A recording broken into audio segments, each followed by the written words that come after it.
Welcome to Louisiana Heartbeats. I'm Sudie Landry, and here we are again with another new author to some of you. But to me, I've been knowing this lady for a while, and she's been working real hard to be able to come on this show. It is a blessing to take out of her busy schedule. Welcome to the show, Terry L. Bethea. Thank you. Thank you for having me. Listen, Acadiana, we have a lot of new authors out there that we are trying to showcase and let you know who they are. And Terry's been so busy moving around all over the place that I finally ran into her again at another event that we were doing in New Iberia, and literally she was on one side of the street And you were on the and other. I was on the other side of the street, and thanks to one of our friends, they let me know that she was there. And that is why we have connected again. But Terry's been writing some special books that she's had a vision and a mission that she wants to complete. So I'm going to basically let Terry go ahead and talk about how did your writing books come about. Did you just wake up one night or one morning and say you wanted to write a book? Well, actually, no. We had moved recently to Lafayette in 1993, and I was sitting in the kitchen at home, and for whatever reason, I collect Noah's Ark stuff. I don't know why. When it started, and I was sitting in the kitchen, and honestly, I looked up at a plaque that's on my kitchen wall, and it says, Diligence the Snail Made It. And the story came. I didn't really think about it, it just came. I wrote it down, I typed it out, and from that point on, every time I would read it to the children in public schools. So we're going to be talking about the ARC series then. Mm-hmm. So let's take the people in the audience through the stages. Now, I understand you just retired from being a school teacher of many grades? Yes, many grades. I Okay. taught special ed, transition first, second, third, fourth, fifth, not in that order, in 2 different states. So a career that spanned 40 years. And this lady is even, I think, got the Energized Bunny beat. She's awesome as far as her energy goes, and you can't help but get excited. Actually, she's slowing down on purpose, I can see, because between she and I, we both have to tone it down sometimes, I guess. But get ready, hang on, because it's not going to stay this quiet. No. Okay, well, back to Terry has a vision that she now has taken her writing to, and it looks like the Lord's opening huge doors for you. So, first of all, the book that she just mentioned a few minutes ago, what was the name of that book? Why Snails Are Slow? Why Snails Are Slow. Yes, it's the story of the 2 snails as they journey toward Noah's Ark, and it's told through the viewpoint of Teresa, the female snail. And she is complaining constantly to God the entire time they're traveling. It's too slow. She wants to go faster. She wants wings like the bird. She wants strong legs. And she's complaining. And the entire time God is reassuring her that he has a purpose for her life. So go ahead and switch over to the books, and we're going to let Terry explain to them. The middle book is the one that says Why Snails Are Slow. And then we're going to go on, and your books are on the screen right now. So Terry just happens to have part of your name, Teresa. Terry? It does. That's actually when I made my confirmation way back in the day. St. Teresa was the name I chose, even though my real name is Terry. But the middle book, Why Snails Are Slow, I read that every year to public school children, and in 2003 I was teaching 2nd grade at Ernest Scollett. And one of the students, after hearing the story, said, you should get that published. And I was sitting on a table, and I jumped up and I said, I can do that.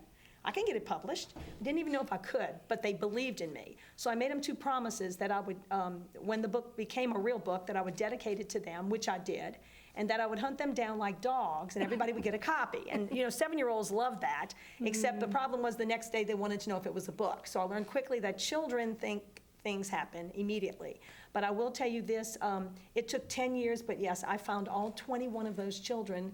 The last 3 I found after I retired from teaching 2 years ago. They graduated high school, and I was able to find them on Facebook, believe it or not, Wyoming, Mississippi, and Alabama. So I can tell you today that I kept the promise to find them all. They all got a copy of the book in the middle. But while they were in my classroom, they were such a unique group of children, they became the inspirations for the animals. Sent home letters, asked the parents if I could use their names in stories, and the parents all thought it was cool. And so as the stories came to me in the middle of the night, which is when they usually came, I would bring them to school and read the stories to the children. And the second book, Cabot the Rabbit, it's a little boy, his name is Cabot. His mom and grandmother prayed that I would get him in 2nd grade. They saw me MC the honors program the year before when his sister was in 2nd grade, and they prayed for me to get him, and they told me about it once I got Cabot, and I was humbled to think that somebody went to God for me. And so that's the story of his mother praying for him to be chosen. And he has a dilemma. He doesn't really want to leave his family, but he's got to listen to God. He doesn't know what to do. We all have dilemmas and choices in life. That's right. And the third book, The Perfect Monkey, I got a little boy in my classroom named Jeffrey. I was voluntold to be the inclusion teacher, which meant I had the special ed students with regular ed students that particular year. And Jeffrey had never been in a regular classroom. He was always in a special ed classroom. And I gave him a little girl named Gabby who had no siblings and loved being Jeffrey's partner. And their friendship through the year became the inspiration for The Perfect Monkey. And when the story was written, I read it to them. And years later, his mother asked me, Jeffrey grown, said, "What animal is Jeffrey?" And I said, "You need to ask Jeffrey what he is." And Jeffrey remembered he was a monkey. So the stories became the children. And yes, there are more stories. I am so excited. I'm getting excited about this because, I mean, you not only have written the stories, you have actually included real life characters. And to include a child in anything will be something that will make a mark on their life. It'll be a memory not only for you, Yes. but also for them, and that the parents are all for it. It's how not be. How could you not be for that? How could you not be, you know? And they all have very positive messages. So, so when I read the books to me are more than just books, because they are personal in that they're inspired by children I actually taught, and events in the stories happen, some of them anyway. Well, we're going to move back to widescreen right now because I want to bring up something that I didn't tell you, but it just came across my mind right now. You know, Terry, when another director, Danny Wells, and I had gone out to film you and all those students, and you waited patiently while we were lost trying to find your school. We actually got there, and those children were so excited to be there. And that right there showed just how much not only did they love you, that the school loved you enough to wait and wait. I think we're like an hour and a half late. The kids really, I remember when you came to the classroom, the children really enjoyed that, the fact that they were going to get to be filmed. That's He right. also came out another time, I don't know if you remember. Yeah, go He ahead, came tell us. out when Southside Bakery was on Johnson Street. He came out and videotaped Tanya Alt, who is the girl that does all the technical stuff for me, even though she lives in Dalton, Georgia. She's a former student. She does all the technical And things. she had come down. She came down, yes, she did. She came down for a book signing, and she was there, and Danny came. Isn't that awesome? And he filmed us. It was really interesting. She enjoyed it a lot. Well, you And know, I appreciate that. You know what? Things like that make me smile because of the fact that that little bit of a part I had played a part in something God wanted for you. It was Yes. already planned. And because Danny went on to do so many other things, I had a season with him, and thanks to him, I now have wonderful directors too that just keep being sent to me, and it's all in God's plan. It is. Because, with the director we have right now, it's only because he is for what we're doing. He's doing the best he can do, and he wants to be a part of this team. But the reason I brought that up is that seasons change. Okay, so here you are, all that energy, all these kids you've taught over these years, and then you've written a book, and you plan on writing more books. Okay, so therefore, I'm interested in keeping track of you. Okay. So according to what we have on the screen, if anyone has any questions or they'd like to keep up with you and see where you are and what you're doing, then they can check out the www.thearcseries.com and ask questions, and you will respond. They can purchase books. I hope that you'll ask about the donated book mission. Well, this is why I'm bringing this up. Yeah. First of all, you can always find out, where Terry's going to be in her book signings, and I'm going to go ahead and plug it right now, because we're going to be taking this video and we're going to be using it on AOC Viewing to share with you, because she has agreed to come to a author book expo in August 6th in Grand Coteau, Louisiana, and you will hear more about that. So with that said, donate a book is a mission that she would love to share you some details. Yes. Mainly about what it's about and not about prices or anything No, like it's that. not about prices. The books are all accelerated reader books, which I like to refer to as AR. Explain that, Okay, I'll please. explain what that is. AR is a subscription service that schools across the country subscribe to, where children can read books that are AR books that already have quizzes made. A Renaissance Learning Inc. decides on the questions and the point value of the books. And it was a journey to become AR. It doesn't happen overnight. And Renaissance Learning Inc. got about 200 submits from students and people across the country for Why Snails Are Slow. So once they got all those submits, they contacted me and asked me to send 2 copies. And I did, and they determined the level, the questions, and then once it becomes AR, that's great. Well, the next 2 books came out, the second and third book, Cabot the Rabbit and the Perfect Monkey came out, and I asked, do they automatically become AR? And I was told, no, you have to start all over. Okay. But the second time, it only took about 50 submits on those 2 books, and then they asked for copies of the books. They made the test, they determined the levels, the AR levels, and then they're all AR. So once it became all AR, I asked God, okay, now what am I supposed to do, God? They're all AR.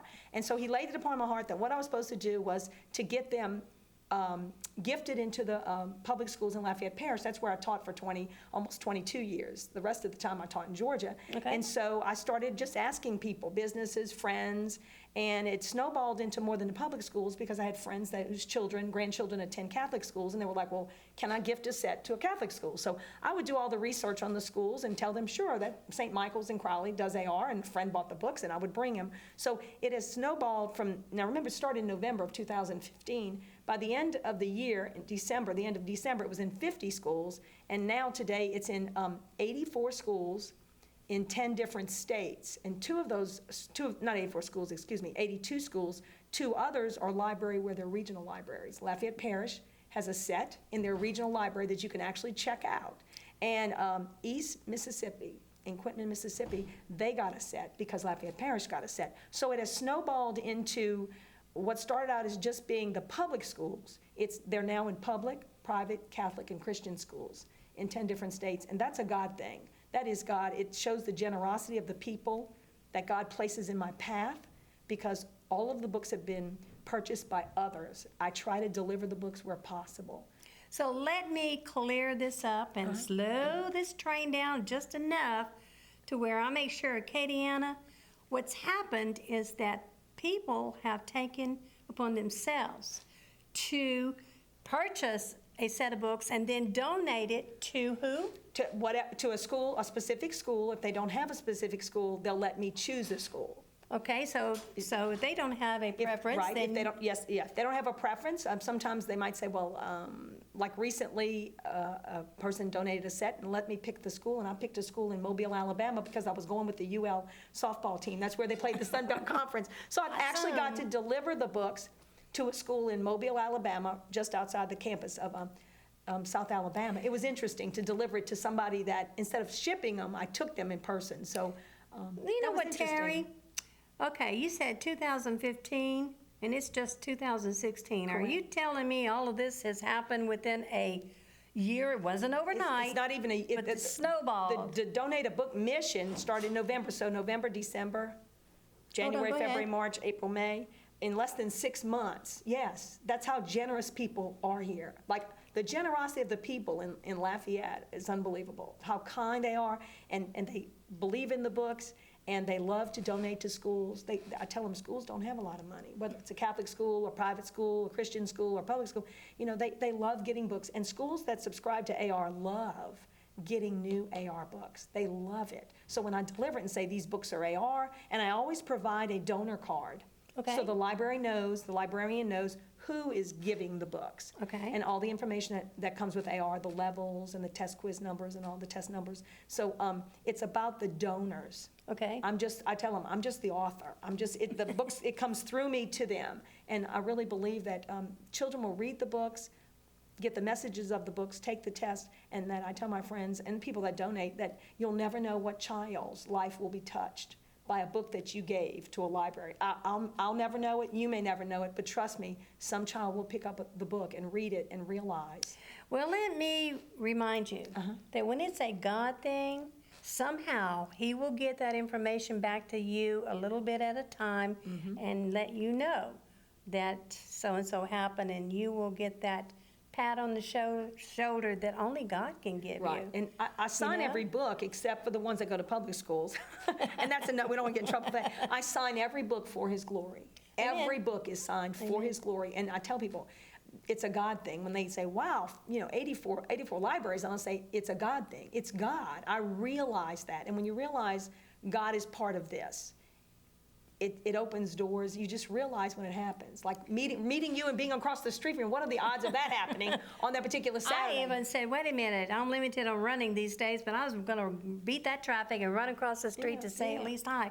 Okay, Terry, how long did it take you to write the first book, the second book, and the third book? Well, literally. Literally, the first book, Why Snails Were Slow, was originally called The Journey. It wasn't called Why Snails Are Slow. Okay. And I was blessed to go down to the public library downtown, and Frank, the man that illustrates the Froggy books, which are very big in schools with little kids. Yes. He read the story and wrote me a letter and said, it's a great story, but it might get lost with the title. He said, please consider a different title. He didn't tell me to change it. I just said, you might want to consider. And so I thought about, what is the book really about? It's really about why snails are slow. So that's how it got changed. But the story was written in like 1993, but it didn't really become a book in book form until 2011. Okay. So it was a journey to become that. And I think had the children in my class in 2003 not encouraged me, I don't think it ever would have become a book. I think one of them spoke out. I like to say it was God speaking through a child. I couldn't tell you which one said it, of the 21, but it was such an encouragement to me that it just lifted my spirits. And even during the year when I would get rejection letters, I would read the letters to the children, and they would say, but you told us Thomas Edison took 900 times to get that light bulb. You told us that, Dr. Seuss took 28 publishing companies before somebody accepted his book. So they were telling me what I'd tell them, don't give up, you'll get there. The other two books came as a result of having those children in my class. I'd just wake up at night, and they were just an inspiration. They believed in me like I believed in them, and it's interesting because teachers all over, I thank teachers when I read to classes. I thank them for being teachers. That's a hard job. Yes, it is. It's a very hard job, and I thank them for their time, for my being able to read to their children. But I thank them for all that they do for children, because it is an extremely hard job, and they know that. That's right. And they're very appreciative when I do that, and so I mean it, because if you do something for 40 years, you know it's hard. I know, and also too, I truly believe what my sister-in-law, who has passed on since, said. If everybody would be, if everyone would have to mandatory teach or sit in one time a year as the teachers' relief, then there would be no complaining. There'd be more support for the teachers. Correct. Yeah. So I decided, of course, I love being around kids, so it was okay with me. But I remember her saying that only then, if you've been in that atmosphere where it takes more than just teaching. It takes a lot of love. Yes, it does. And all that. Well, since we're being so thankful for so many things, you want to kind of share the gift that's sitting on the table, the two snails? Oh, yeah. The two snails that are sitting on the table. I was doing a book signing at Cajun Tales in Abbeville, and there were some really interesting animals, three-dimensional animals, and I was really noticing them, and I thought, I need something for my book, for the snail book. And so I got the name of the lady who did that. She came over, we met, and I said, I would like some snails, but snails don't have arms. The other animals, the raccoons and the bears had arms and legs, and snails don't. And so she took the book, and she came up with an idea, and then she came up with another idea, and so we agreed on a price for her artwork, which is absolutely beautiful. And then once they became real, when we met, she refused to take money. She said, I don't want to be paid. I said, well, what do you want? She said, I want future books. So every time a book comes out, I contact Susie and I tell her, here comes, I'll go, and I deliver them to her home. See, there you are again, keeping your promise. I do. I really believe in that. I do too. And so when she tells me she wants a copy for herself, for her grandson, and one for the neighbor, I don't have a problem. If she told me I want 10 books, I would give her 10. Because her artwork is so wonderful. And when children see the book, when I'm reading it in school, they'll say, that looks just like the book, and it does. I don't have that talent. That's not a talent I have, that art talent. And that right there adds on to an already special story. Well, let me ask you this, okay? Can you kind of give us an idea of the name of maybe a future book? Well, the fourth book, the character. The fourth book, I've already told my husband, they're all really written. And I told my husband the other day, I said, I know which one I want to be for. And it's tentatively called Special Friends. And it's the friendship of the cat and the mouse on board the ark. But since all the books have animal names in it, Why Snails Are Slow, Cabot the Rabbit, and The Perfect Monkey, I'm debating about changing the title to Why Cat and Mouse Are Friends, or Cat and Nat. Actually, it's Cat and Nat, based on some friends of mine. So, that's the one I want to be fourth. They're not, I didn't really teach them, but they're really good friends. Well, I am sure that I can say this safely and say, you must have a circle of special friends that know you, love you, and trust anything you want to do and not be surprised at what you do. No, they probably wouldn't. In fact, the title, The Special Friends, came from Nat. So actually their names are Nat, well, it's Catherine and Natalie, but their friends call them Nat and Cat. And so they're the inspirations for the mouse and the cat. So, but the other ones on the, I have a Jean and the Bear. I have, oh gosh, I can't think, Underwater Friends. It's just, the stories just come. Okay, Terry, I have no idea how much time we have in the show, and they'll be coming in here in a minute, but I want you to share, why do you have such a passion and a love and a vision for children? Where was it instilled? Actually, I had my favorite teacher. I went to Catholic schools in New Orleans, never had a nun, and in the 6th grade, my mom went back to the school and said, my child's been in school for 6 years, she's never had a nun. So they switched me from the lay teacher's room to the nun's room. And Sister Mary Ellen believed in me. I didn't really believe in myself. She believed in me, and she made everybody in the room feel like they were special. And from that moment on, that's when I decided to become a teacher. She's still alive today. She's still a nun. I blame her for all those 40 years of grading papers. But she was such an inspiration and believed in me that I believed in myself. So when I looked for a profession, I thought teaching. And I tried all the years to try to make the children believe in themselves, because sometimes they come to school and they don't have a good support system for believing in themselves. In fact, I will tell you this, so since you brought that up. Yes. The girl that does the web page for the book and does the business cards and all that, she was actually in my class in 4th grade when I had my youngest daughter, who's now 33, and Tanya contacted me and we got to talk to each other, and she actually does the web page for a church. Not the church she worships at, but the church she works at. Okay. And so she offered to volunteer to do the technical things. So she does the web page, she does the business cards, she designed the banner, and so I have to give Tanya all credit for that. But I taught her in 4th grade. My husband taught her in high school English. Very And smart. where does she live now? She lives in Dalton, Georgia. Okay. So now, if I remember, there was a special article done on you when she came down, not just us filming. Somebody else was there and wrote an article.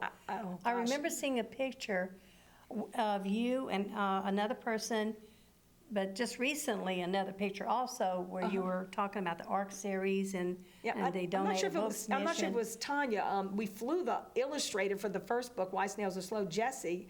She worked for the company in Oklahoma, and we flew her in. She had never been to Louisiana, so when she was in Lafayette, we took her to all things like we ate at old time and places like, yeah, you got to go to the swamp, and she loved it. And the minute she got off the plane, she was a young girl, 22 years old, and she, we talked with her parents about her coming here because, the parents didn't know us, and we had met her. We went to the company and actually met her, and as soon as she got off the plane, I said, welcome to Louisiana, here's 350 books to sign. So people had pre-ordered the books, friends and teachers I worked with. So plus, I made sure that she went to Randall's and so she got a taste of Lafayette while she was here. So, Okay, so we have about 3 minutes left in the show. and that's Jessie. She was the illustrator for the middle one, but she's a missionary now in Germany, so she couldn't illustrate the other two. But she's very, very, very, very talented. We have 3 minutes left in Okay. the show. Is there anything that we have not talked about that you would like to talk about before I jump in?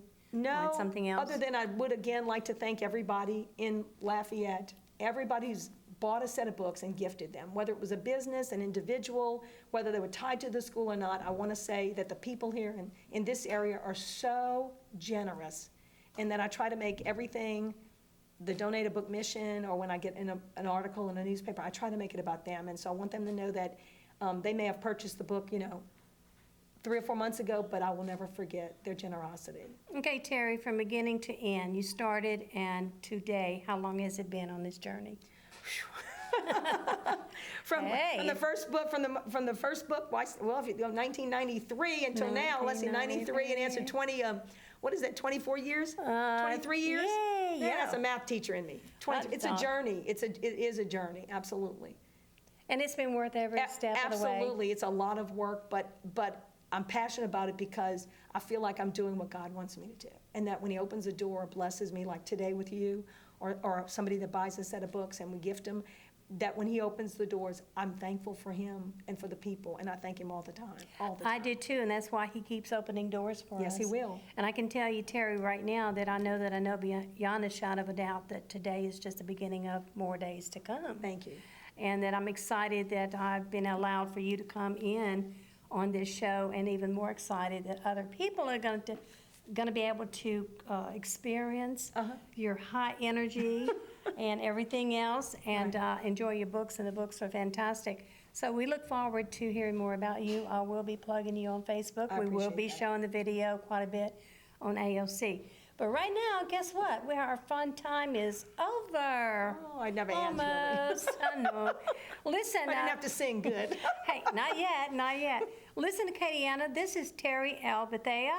She's an author of the ARC series that has turned into a mission, and even donate a book mission that where people do purchase and they donate to different schools, and if not, then she can share your donation with someone else. Until next time, we air every Monday night at 9 p.m. And so maybe it might be you, or perhaps even Terry, coming back in with another book to share with us. And later on, you will be hearing more about Terry through the videos that we do show on AOC. Until then, tune in every Monday night at 9 p.m. It just might be you, or who knows, a friend of Terry's Could be. coming Could in, be. or one of your children coming Could in. be.